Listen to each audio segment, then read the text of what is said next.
Hey, it's Whack-A-Mole number 99. 99! And you don't know where I am. I'm actually in my main sort of living music area, the listening area, kind of living room.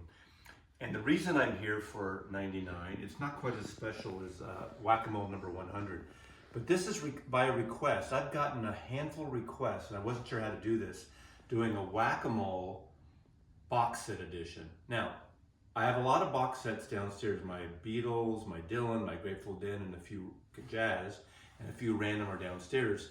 But I have this kind of new release area here that has box sets down here, right here, the Alpha, and there's a few up here. And of course, this isn't probably gonna be fair because I kind of know what I have, which I know everything I have. But this is also Cinema Verite style. I couldn't shoot this myself, so I had to hire a DP, which is a director of photography, to do a little handheld thing. And I'm gonna put this drink down because I don't want to spill cocktails or wine. So Whack-A-Mole, if you haven't seen Whack-A-Mole before, because I know there's a lot of new people watching, usually when I randomly grab 5 records from my record collection, just showcase them and talk about them, and act really kind of, charming. So here we go. I don't know how I'm going to do this because the box is a big heavy thing, but I'm not looking. So did you see the boxes here? Let's like have a little showcase of the boxes first, just to give us sort of a yeah, you get an idea there. And then up here are new releases and in rotation records. You can give the folks a little glimpse of what's down there. Nice camera work there. Boy, you can work in Hollywood. All right. Oh, God, this is like a Tarantino film. All right. So, number 1, and I'm just gonna, we'll just take it from there. Whack-A-Mole number 1, box set edition. It's hard to get these out of here. Okay. Number 1. Creedence Clearwater Revival. Absolute Originals. Now, this is the entire, okay.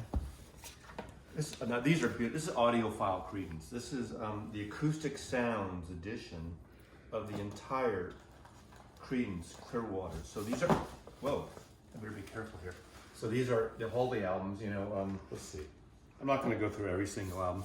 1968 album, their debut, Susie Q. I bought this album because of Susie Q was being played on the radio. In October of '68, I actually saw Creedence Clearwater at the San Francisco International Pop Festival at the Alameda Fairgrounds. But what a great record this is. I mean, these cats, can I say cats? These kitties, these cats were from El Cerrito, California, which is just north of Berkeley, California. I mean, they sound like they're fucking New Orleans swamp dogs, right? So, great album. Of course, they were the big hit of the San Francisco Bay Area bands. They were the Hitsville, Fantasy Records, Hitsville, Cosmo's Factory. Bayou Country was one of my favorite albums. And I think my really favorite of theirs, I don't know why, but is Willie and the Poor Boys. And it's got this great location. This is in Oakland, California, this shot. So it was in front of this sort of corner grocery type store. Duckley Market in Oakland, California. So there we go. That's enough for that. There's also it's got all even their later shittier records that are semi-shitty records. So I don't know how to do this. It's a little kind of cumbersome doing box sets. Okay, number 2. Oh, this is more manageable. Yeah, baby. The Specialty Records by the late, what's his name? Of course I know his name. I can't even fucking remember Little Richard's name. Little Richard. Wham, bam, a loo, bap, a beep, bop, boo. Tutti Frutti, Miss Rudy. I'm not gonna sing. I just did, so I lied. These are VJ and specialty reissues, a box set. He just died last year, of course. This great record. And what's great about, look at this photograph. I think, I could be wrong, but I think this is a still frame from the great film, The Girl Can't Help It. If you've never seen The Girl Can't Help It with Jane Mansfield, Little trivia, Jane Mansfield is the mother of the Olivia Benson on SVU. That's her mother. Great rock and roll performances in Technicolor. Little Richard's on here. Anyway, a lot of great rock and roll. You gotta check that. Not a great movie, but it's great for the performances. So check that out. And of course, greatest hits. Little Richard is back. The fabulous Little Richard. And here's Little Richard. And of course, this is where McCartney got his screaming thing. The Beatles were so influenced by Little Richard. Late Little Richard were the great, great rock and roll piano players, singers. Good Golly Miss Molly, Sure Let It Ball. Those of you who are under a certain age should Google, what does balling mean? It's kind of a phrase that I think is sort of obsolete now, but I mean, not what it means is obsolete. Of course, it's been a pandemic, it's been pretty obsolete, but that's what that means. Okay, number 3, Whack-A-Mole number 3, box set edition. Ooh, this one has a texture to it. Oh. Bruce Springsteen, the boss. Now, this is the first box set. This is the only box set of his I got because I do have a lot of the originals. These, I believe they're sourced from digital files, but they use the plangent process, which is sort of a digital kind of sweetening process that the Grateful Dead use on all their records and reissue things.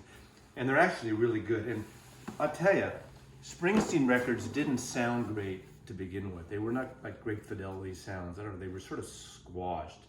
This is even before the loudness war existed. So I think actually most of these records sound better than the originals. And of course, the debut record with Blinded by the Light, Growing Up, For You, Spirit in the Night. I did not get this album when it came out. The first Springsteen album I got, my buddy Vernon turned me on to in the record store, and I played this, was The Wild, Innocent, and the E Street Shuffle. One of my all-time favorite Springsteen songs is on here. And it took me a while because I'm trying to think if I heard the version of the Hollies first. And I kept looking for the song called Sandy, and I couldn't find it on any of his records. And of course, it's called 4th of July, Asbury Park, and in parentheses, Sandy. You know, Sandy, that waitress I was seeing, lost her desire for me.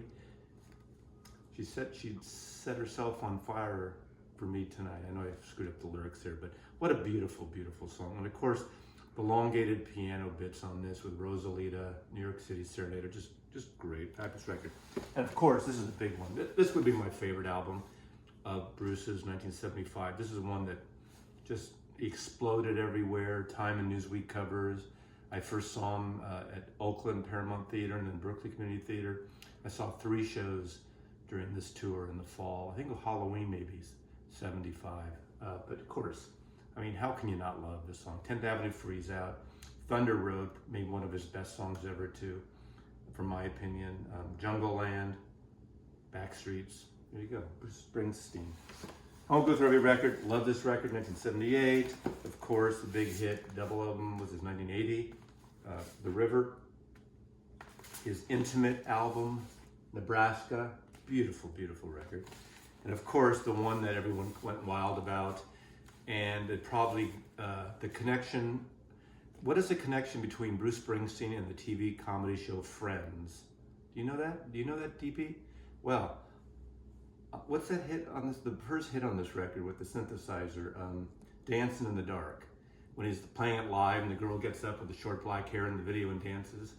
Well, that's what's her name from Friends, the brunette. You remember her name? You know what I'm talking about. I forget, but you're writing it down there. And it comes with a book. So anyway, this is a great set if you're into box sets. I didn't get into the other boxes of him. I just wanted this. These are my sweet spot in terms of Bruce Springsteen. Okay, so we got box set mania everywhere. Can we have a little panning of all this box set? And someone's gonna say, Mazzy, how do you take care of your records? They're all strewn about. I'm a neat freak usually, but we'll have a PA come in and clean this up after. Okay, 2 more.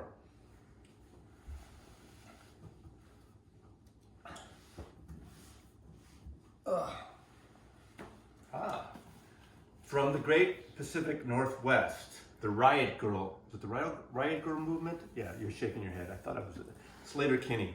Now, Sleater-Kinney is actually an exit, a freeway exit, down on the way through Olympia, Washington, which is the state capital of Washington State. That's about an hour and a half, I think, hour and 15 minutes to an hour and a half, hour and 40 minutes south from me in Seattle here. This is their collection up until I say their last 2 albums are not in here. This is a great box set. This was put out by Sub Pop, even though they're, I don't think their first couple records were on Sub Pop. They were an independent kind of some doodah thing that someone's going to write and tell me or after the fact. Beautiful book, Sleater-Kinney. Love them. Saw them, I don't know if this is their first tour or second time they came through San Francisco. And I bought this album on CD. I never had the vinyl of it until I got this box, the debut album. Of course, Sleater-Kinney, Dig Me Out. This is where they did the cover based on, is it Kinks Controversy? This is a parody of the Kinks Controversy album cover. What else I got? Oh, this set has a signed autograph single, Sleater-Kinney autographed. And then it just goes through all the other records. Again, I'm just gonna toss this down here because you just want to see what's in here. There. This is my favorite cover art. It's sort of more artsy than kind of punky or post-punky or indie or whatever you want to call the genre. Then it's got like beautiful little protective foamy things to put between the records, and obviously I don't have them between the records, so I'm not really using them very well. There's this. There's more foamy gear. This is a great cover. All hands on the bad one. Look, that's a great punk cover, right? Post-punk cover. I know if Vinyl Richie's watching this. Everyone, and I like Vinyl Richie. I hate this separation of post-punk, pre-punk, proto-punk, and all the different sub-things. It's all fucking punk to me, you know. Not really, but that's where I check in.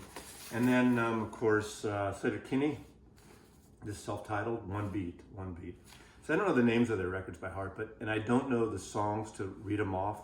But when I put them on, when I'm in the mood, there's nothing else like this stuff. It's just really great, gets your juices flowing.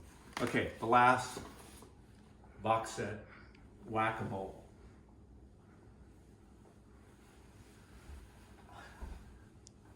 I'm not looking. This is a heavy one. Gotta be careful you lift these, because sometimes you lift the tops, box sets, you don't know if it's a side, the box, the flip top.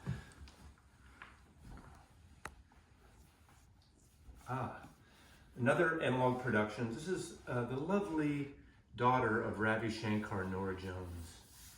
So, Norah Jones, was it Fly With Me, Come Fly With Me? That album came out in 2001 or 2 on Blue Note Records. Pretty much single-handedly saved Blue Note, or at least got himself a big cash infusion. These are the Analog Productions audiophile pressings. Of course, that's the first one that everyone knows about. What a great singer-songwriter, great piano player, a little bit of a nouveau jazz in a way, not traditional jazz artist. But what's great about her, all her albums are really different. She's got the singer-songwriter stuff going, but then she has the stuff that's a little more sort of country rootsy. She was also part of that whole Lower East Side scene of the club, The Living Room in New York, with Teddy Thompson, Richard Thompson's son, and that whole clique of musicians there. This is a great record, right? But you know an album I really like? This is a cover record that has covers of Johnny Cash, Patsy Cline, Dylan, Everly Brothers. I think this is exclusive to the box. But this is the one I kind of wanted to show. It's so different. Produced by Danger Mouse. So it's got, and it's not a hip hop record at all, but it's got some modern mixes and, you know, effects, electronic tones on it. So really kind of cool. So, God, I don't know what else to say. Norah Jones. Great stuff. So in closing, I'm going to just pull one single record from the new release section. And then we're going to say goodbye to 99 because I need to go like really work out for the next few weeks. in preparation of Whack-A-Mole number 100, because that's gonna be a party like no other.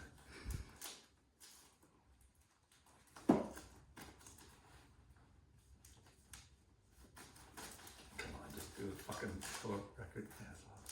Okay. Cat's ass, cat's testicles. The OCs, Panther Rotate, remixes, reimagine. I don't even know what to say about this record because I don't know their music very well, but I picked this recent release up. This is remix, reimagine, retooled, retakes from the Protein Threat tapes, served up piping hot from Easy Street Records in Seattle. OCs. I can't say anything about this because I don't really know much about them. Do you want to say anything about them? No. My DP doesn't want to say anything about the OCs, even though the person behind the camera knows a lot more about this band than I do. But anyway, I really appreciate you watching. Now, if someone could come over and clean all this up right now. Thank you for watching. Whack-A-Mole will be back with Whack-A-Mole number 100 at some point. Thank you so much. Mazzy loves you to pieces. Bye, everybody.